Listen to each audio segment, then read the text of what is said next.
y'all, what's good, beautiful people? It's your girl Tay, and I'm here yet again with another update video. So definitely make sure you guys smash that like button, comment down below, subscribe, plus push the post notification bell button so that way anytime I upload a video, you will be notified. All right, you guys, so jumping right into things. The first thing that I saw on this lovely Wednesday, happy hump day, by the way, happy Wednesday. We're almost halfway done with the week. Okay, so I found this article. I thought it was interesting, just in case some of you guys are thinking about doing Doordash.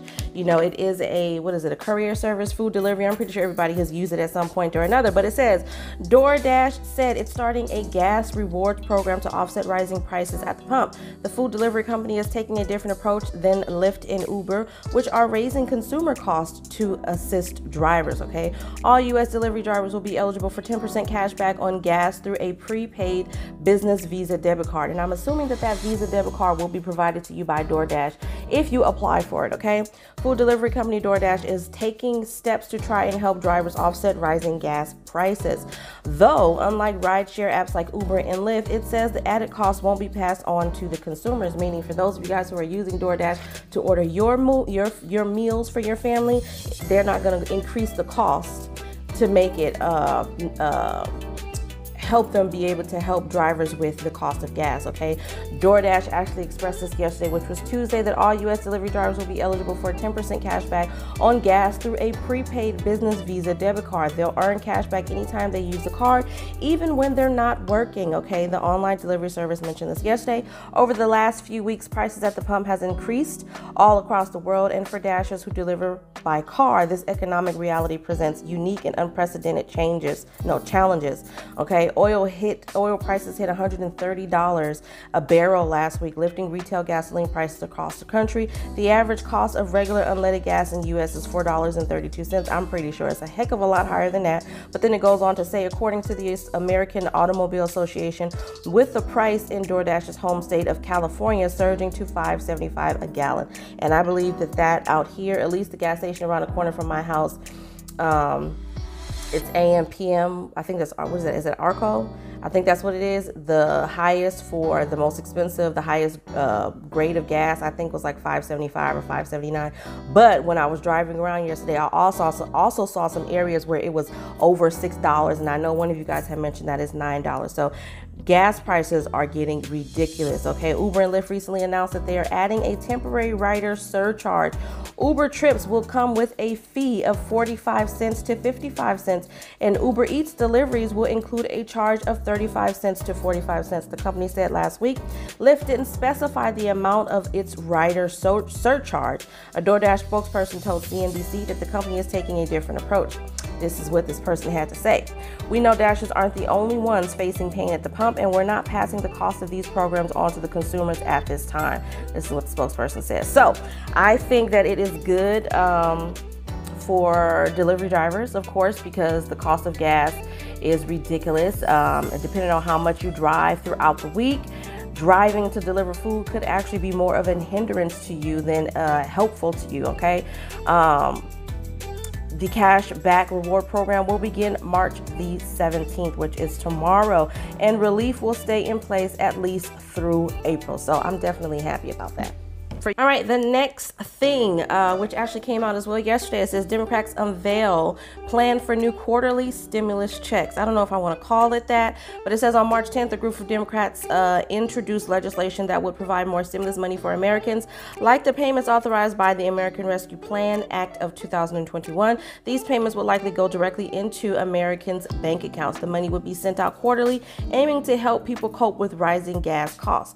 The legislation providing more stimulus money was introduced on March the 10th by Representative Ro Khanna of California and Senator Sheldon Whitehouse of Rhode Island. It is co-sponsored by Senators Bernie Sanders, Elizabeth Warren, Michael Bennet, and Sherrod Brown. The proposed bill would impose a new tax on large oil companies. The tax would equal 50% of the difference between what a barrel of oil costs today and the average price of a barrel of oil between 2015 and 2019. The money collected would then fund stimulus payments, okay? The stimulus money would go to individuals individual tax filers with incomes under $75,000 and married joint filers with incomes under $150,000 based on current pricing. The payments would total around $240 per year for single filers and $360 annually for married joint filers. Okay, not really as much as we were getting from the actual American Rescue Act, the stimulus checks, the $600 check, the $1,400 check, $1,200 check. $240 is really not that much, but it is something, okay? The legislation is meant to address the rapidly rising gas prices. The average cost per gallon reached $4.31 the day the bill was introduced, and the price increases are expected to continue with a new ban on Russian oil imports in response to Russia's invasion of Ukraine.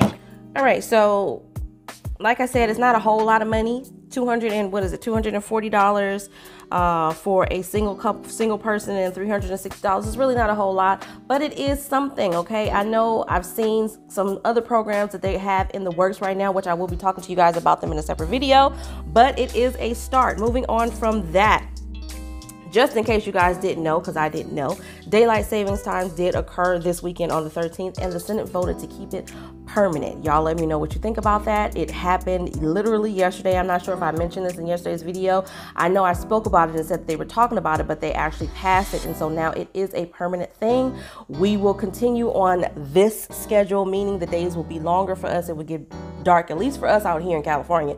It gets dark now between 7 and 8 versus getting dark between 5 and 6. So I actually like that.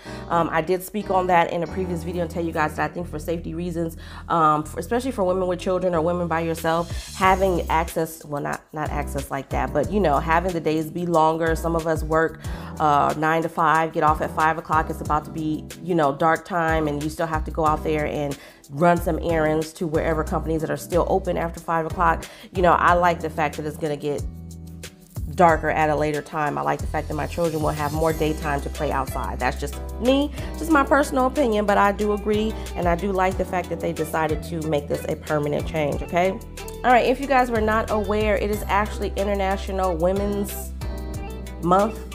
I hope I'm saying that right, but it's basically, this is the month where you're supposed to be honoring women of the past, the present, and the future, okay? So, just to have my little hand in that, I did want to make a note that Senate vote makes Shalonda Young first black woman to lead White House budget office, okay? This actually was posted yesterday by NBC News. It says the Senate voted Tuesday to confirm Shalonda Young as the director of the White House Office of Management and Budget, okay, making her the first black woman to hold the position.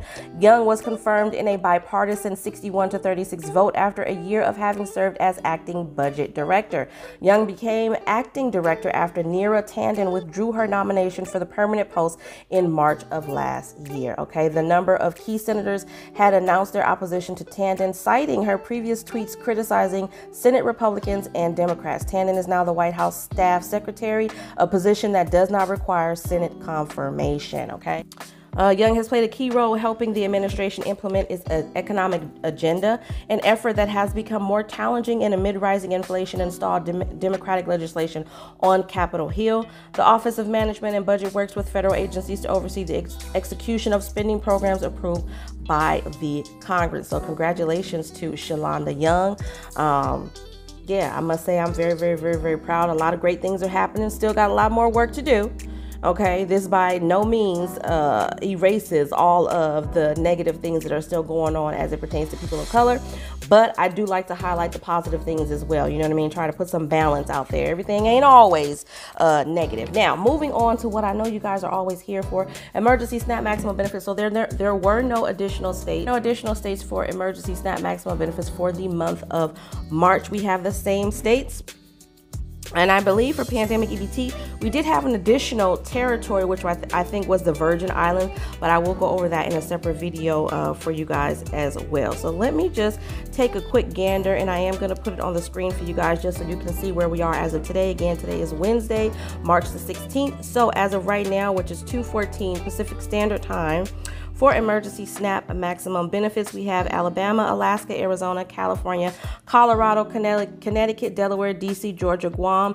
Nothing for April as of yet. Hawaii, Illinois, Indiana, Iowa, Kansas, Kentucky, Louisiana, Maine, Maryland, Massachusetts, Michigan, New Hampshire, New Jersey, New Mexico, New York, North Carolina, Ohio, Oklahoma, Oregon, Pennsylvania, Rhode Island, South Carolina, Texas, Utah, Vermont, Virginia, the Virgin Islands, Washington, West Virginia, and Wisconsin. Okay, that is all for emergency SNAP maximum benefits for the month of March. As always, you guys, I hope this video was in some way helpful or useful to you guys. Don't forget to smash that like button because it really does help to let YouTube know that you like what I'm doing and you want me to stick around. Also, don't forget to check out my merch shop, which should be down below this video. And as always, you guys, I'm going to say, remember to live, love, elevate, because that's all we can do in this life and in the next. And I will definitely see you guys in my next video. Peace, y'all. Bye.